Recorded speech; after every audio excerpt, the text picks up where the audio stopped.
recevons à présent Axel Zetor du Parti Socialiste. Bonjour. Bonjour et bonjour à tous. Alors, on va quand même parler de vous, savoir qui vous êtes, qui êtes-vous? Bon, écoutez, j'ai 60 ans et 60 ans quelques semaines après les élections du mois de mars. Je suis un cadre supérieur de l'hôpital de Saint-Pierre, mais je le précise, retraité depuis 3 ans. Je suis père de 3 enfants, j'ai derrière moi 30 ans de syndicalisme et j'ai été secrétaire général de la CFDT à La Réunion. J'ai également exercé les fonctions de président du conseil d'administration de la sécurité sociale à La Réunion. Et d'ailleurs, c'est mon orgueil. C'est sous ma présidence qu'a été développée la carte vitale à La Réunion et que j'ai été le seul président d'une caisse de sécurité sociale à dispenser les assurés de l'avance des frais lorsqu'ils partent chez un professionnel de santé. J'ai été adjoint au maire de Saint-Louis en 83-89, conseiller municipal de Saint-Pierre actuellement, et conseiller régional du groupe socialiste depuis que Monique Orphée a été élue députée. Et vous êtes toujours au Césaire? Non, je ne suis plus au Césaire. Quand j'ai pris ma retraite, j'ai arrêté aussi les activités syndicales. Et avec les activités syndicales, il y avait le Conseil économique et social régional. D'accord. Alors, aujourd'hui, qu'est-ce qui motive votre candidature sur la petite île? Mais je dirais d'abord, être maire ne s'improvise pas. On peut être un président d'association, faire danser les gens à Petite-Île. On peut faire de l'animation. Mais être maire, il faut avoir quand même un peu de réflexion. Et il faut surtout avoir des compétences, des capacités à gérer une collectivité. Moi, ce que je veux le redressement de Petite-Île. Je veux redonner confiance aux Petite-Îlois. Et je veux montrer que gérer autrement une collectivité, c'est possible. Et ce que j'ai comme atout pour moi, c'est mon entière disponibilité. Moi, je pourrais recevoir la population de Petite-Île n'importe quel jour de semaine. Pas un jour fixe, pas pendant un créneau horaire. Je serai à leur disposition. Et je le dis, moi, clairement, au regard des fonctions que j'ai exercées, au regard des responsabilités que j'ai assumées pendant mon parcours professionnel, social, syndical, politique, je pense que je suis le candidat le mieux armé pour dynamiser, animer la vie économique, sociale et culturelle légitime attendue par les Petite-Îlois. Alors, sur ce bilan qui se termine, quel regard portez-vous? Quel bilan faites-vous de ce mandat? Le bilan qui se termine, je dirais tout simplement que tout n'est pas à jeter aux orties. Je ne vais pas crier avec les loups. Je ne vais pas tirer sur l'ambulance. Un bilan qui a eu quelques réussites, mais ces réussites ont été ternies beaucoup par les querelles, par les dissidences. Beaucoup de conseillers voulaient être qualifiés à la place du maire. Et c'est ça qui a porté préjudice aux réussites de cette majorité. Les dissidences dans la majorité, les retraits de délégation, démissions, les adjoints, je le répète, on nuit gravement au fonctionnement communal et plus marqué les esprits de Petite-Îlois. Quand on parle de Petite-Île à Petite-Île ou ailleurs, ils voient que ce qui est mauvais, alors qu'il y a eu quand même des réussites au cours de cette mandature. Et ce qui frappe aujourd'hui quand on passe à Petite-Île, c'est le sentiment d'abandon. C'est le laisser aller. Un navire sans capitaine. Et aujourd'hui, alors qu'on est quasiment 1 mois et demi après le passage du cyclone Bejiza, on regarde encore les traces, il y a encore un amoncellement de déchets végétaux un peu partout dans les 4 coins de la commune. Les chemins sont mal entretenus. Aujourd'hui, c'est plus des herbes qu'on trouve, on pourrait se cacher dedans en marchant sur le bord de la route. Donc un sentiment d'insécurité, de communes pas entretenues et de malpropreté. On a du boulot devant nous. En gagnant les élections, il y a plein de tâches qui nous attendent. Alors, ça c'est votre bilan, c'est votre regard sur ce bilan. La population, elle, qu'est-ce qu'elle vous dit? Qu'est-ce qu'elle réclame? Qu'est-ce qu'elle demande? Quelles sont ses attentes?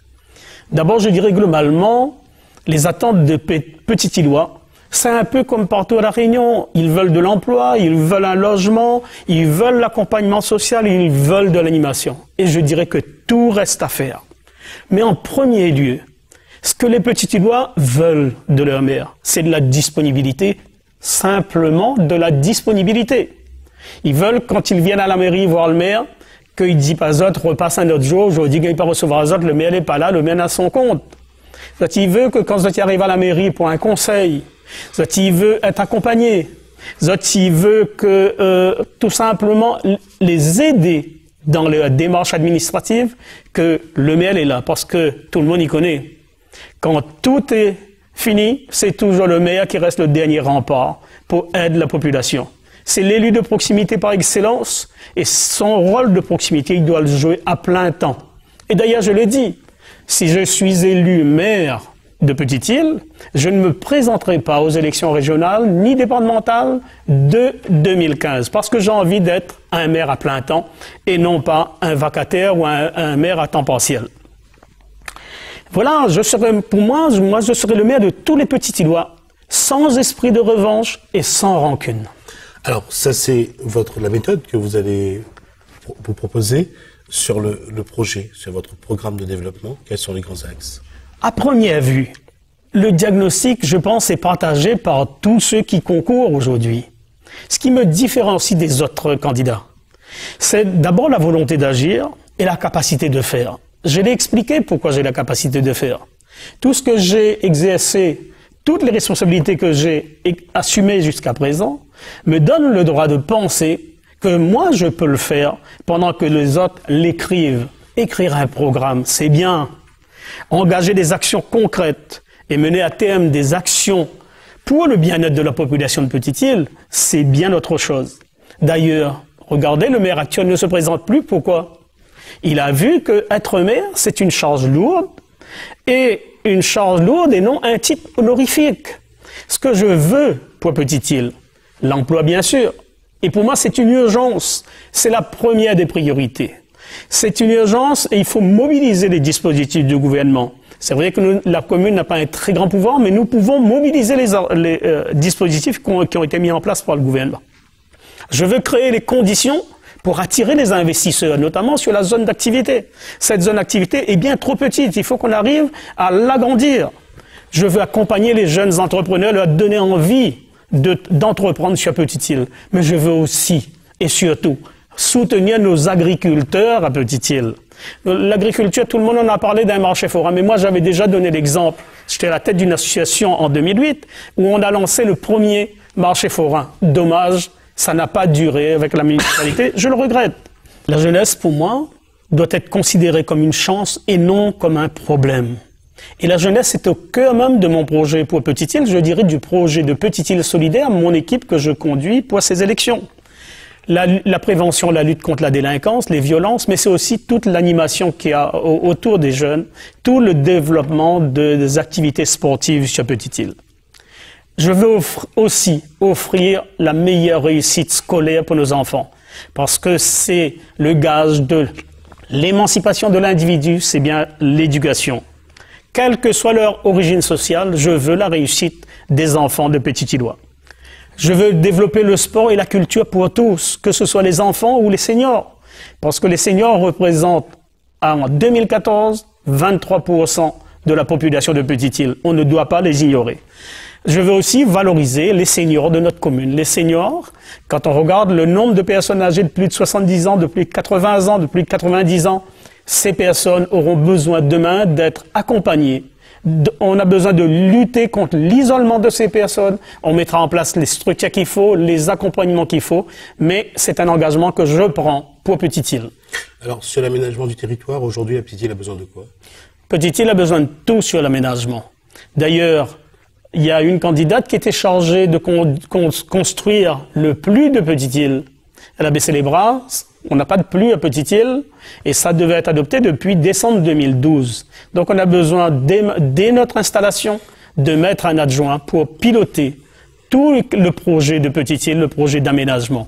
L'aménagement, ça va de Grand'Anse jusqu'au Relais, en passant par tous les écarts de Petite-Île. Moi, je ne veux pas développer que le centre-ville de Petite-Île.